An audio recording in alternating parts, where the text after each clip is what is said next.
LeBron may have played the last game in Cleveland. A very emotional LeBron James. Meanwhile, the myth of Wembanyama is still in his infancy. Here comes the alley-oop. Wembanyama on top of the defender, throws it down. An emphatic throwdown with his back to the rim. We had an instant classic finish between the Bulls and the Pacers, and things got completely out of hand in Boston. Uh-oh, Sam Cassell holding him back. Look out, Sam. The guy knows jiu-jitsu. But let's start in Cleveland, where the Cavs prepared a warm welcome for their legend. Did you know that LeBron is the first opposing player to be included in a team's pregame intro? Plus, he's old enough to see a jersey he once wore come back as a retro night uniform. That's crazy! And he opened the game just like he did 10 years ago. But instead of Kevin Love, it was Luka Doncic throwing the full court dimes. Feed inside, and James this time the beneficiary of a pass. Can't get that to fall, and Doncic comes out of the pack. Inside, James triple team, gets another layup to go. But the joy for Lakers fans was cut short on the next play when Doncic stumbled off the court after shooting a three and hurt his ankle. Ayton with another rebound. And we are told from our architectural expert, Richard Jefferson, it's a design flaw in this building. Well, I asked when I came here, and they said when they built it, everything was like 6 or 7 inches. So the floor is raised, and there's still like a 3-4 inch drop off. It is absolutely a safety hazard. This is a message to Cleveland's ownership. Please fix the court already. And on the same timeout, the Cavs played a tribute video for LeBron, showcasing his heroics against the Pistons in '07. This got James overwhelmed with emotions, so much so that he actually shed a few tears. LeBron James! It's all kind of weird to me, to be honest. First, the 23 badge in the middle of the season, and now a tribute video on a random game. These seem like clear signs of retirement to me, and he keeps sending mixed signals all the time. At any point do you think like that this could be the last game I play here, so I better soak it in? It could be. You know, I obviously haven't made a decision on the future, but it very well could be. So. But a few minutes later, he also said this. A couple more years, yeah. I can go out and play at a high level for a couple more years, but 8 years, no. So you tell me if this is his last game in Cleveland or not, or maybe in the Lakers jersey. Anyway, to get back on the floor, the Lakers were throwing lobs left and right with no Luka or LeBron in the picture. And a touch tip from Vanderbilt comes up with a steal as well. Jackson Hayes, perfect pass from Laravia. Lakers fans got more good news as Luka returned to action, and they kept on producing highlights. So game, you know you're getting it done. All game a run so far. Vanderbilt throw it down. Assist to LBJ. Tyrese Proctor picked up his first foul. Doncic against Tomlin. Creates some space, gets a look, and rattles it in. Games. The Cavs don't lose often. Doncic to Ayton. Another beautiful lob pass from the Lakers. LA was looking extremely good on the road, clicking on all cylinders on their way to a double-digit lead in the second. But in the NBA, things can switch immediately. In transition as well. Tyson throws it up, Jared Allen. Smart double, Tomlin with the deflection. These young Cavs, their growth this year has been a big thing as Tyson lays it up and in. Backline defender, and whoever's going to pinch off the corner delivers it at the last second. Wade takes a tough shot and gets it to go. Dean Wade. Cleveland's second unit executed an 11-2 run to square things up again. They kept finding ways to exploit LA's weaknesses on the defensive end, which is plain and simple Luka Doncic. Mitchell keeps that dribble alive. Tyson wide open, knocks down another. I've hit all 3 free throws. Which I believe comes out to 59% of the time. Up top to Mitchell. Tyson, mid-range, backs it home. If you followed him closely on these clips, you could tell that he was in some kind of way responsible for each and every bucket. Despite scoring 34 a night, he's a negative 1.7 points in the month of January. So going up by 2 in the locker rooms, the Cavs knew how to keep the pressure high in the third quarter. The crossover, nice pass back to Allen. Allen with a left hand, Jared Allen. Merrill to Mitchell. Mitchell, quick release, got the 3. navigate with somebody on my body at all times. But if I'm Sam Merrill on that, as Donovan Mitchell's now got back-to-back threes. With back-to-back threes, Mitchell got the crowd buzzing, giving his team an 8-point lead. And with their opponent in a knockdown state, they kept on punching. Wade, another clean, wide open look for three. J.J. Redick not happy at all, calls timeout. Wade helped keep that alive. Tyson drives and finishes. James close to a travel that time. Merrill throws it ahead. Tyson sees an opening, drives, switches hands and banks it in. Jalen Tyson plays rock-solid defense on James and then finishes beautifully over Doncic in transition. And all of a sudden, the Cavs are up by 15. Then DeAndre Hunter, a player who the Lakers are reportedly after, set their net on fire at the end of the period. Tyson, Bryant, Hunter, corner three, got it. Hunter against Hayes, shoots over the big man and knocks down another three. The crossover, kicks it out. Hunter, another three-pointer, same spot, nails it. DeAndre Hunter. DeAndre caught a heat check, putting Cleveland up by 22 points before heading into the fourth. Get this, the Cavs won the third quarter 42-22, forcing 6 turnovers by the Lakers. And ultimately, that was the breaking point of the game, as the lead just kept on growing in the final frame. The last 2 years, but he has absolutely found his rhythm tonight. Denny Atkinson will take it. They're going to need him. James turns it over. Mitchell with the flush. Vincent struggled with his dribble. And there's Tomlin, tomahawk.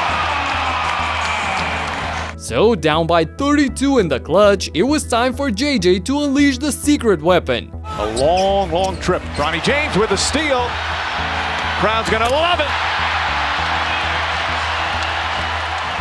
Look how happy the Laker fans are. LeBron James is still sitting on the bench for that team. That's absolutely incredible. You think about longevity. They deal with more injuries, or even on a given night, if he wants to go in a different direction, if a guy's hot. Bronny James is hot. Comes off the bench, 3 shots. Bronny James exploded for 8 points on a blistering 100% efficiency in a span of 2 minutes to narrow the gap to 27. Hey, Grandma must be proud. But after the game, Tyson had to set the record straight. Well, you can say something too. This is Donovan Mitchell City now. This is Donovan Mitchell City now. When he come back here, we're going to make sure that everybody roots for him like they did for him. So this is his stuff. This is his city. Yes, sir, Jalen. Moving on to Houston, where the Rockets were on a mission against Wemby and the Spurs. Durant finds Şengün with a behind-the-head pass, and Thompson with 2. Then fires it out to Şengün. Now Durant on the spot-up 3. It's good! He got 5 points, couple rebounds, and an assist, and there he goes. Oh! Amen Thompson went way up there. The big three of KD, Şengün, and Amen were balling through the first 3 quarters, holding a double-digit lead. However, that's when the Spurs released their dogs off the bench, Keldon Johnson and Dylan Harper, who caused chaos on the court. Got caught in the air. Johnson spot up 3, hits it. Matching their victory total from all of last year. Harper all the way down the court, makes it a 4-point game to 3. San Antonio possession. Johnson inside scores, and it's a 1-point game. Shot clock at 5. Harper puts it on the deck, goes to the right hand, scoop and score, and the Spurs have their first lead of the night. Keldon and Dylan ignited a 14-2 stretch for San Antonio to take over the lead. Amazing! And aside from a couple of electric dunks that he threw down in transition in the first half, Wembanyama was somewhat quiet in the third. But when the final period started, he made his presence felt on both ends of the court. Thompson the elbow, lets it fly, and Wembanyama got a piece. And Şengün is not right, reaching for his right lower leg. Wembanyama's sweet move. Whether it was Thompson defending him or Şengün or Finney-Smith, it didn't matter. The only way they could stop Wemby was by fouling him hard on multiple occasions, which got him mad at one point. For 4th in the league.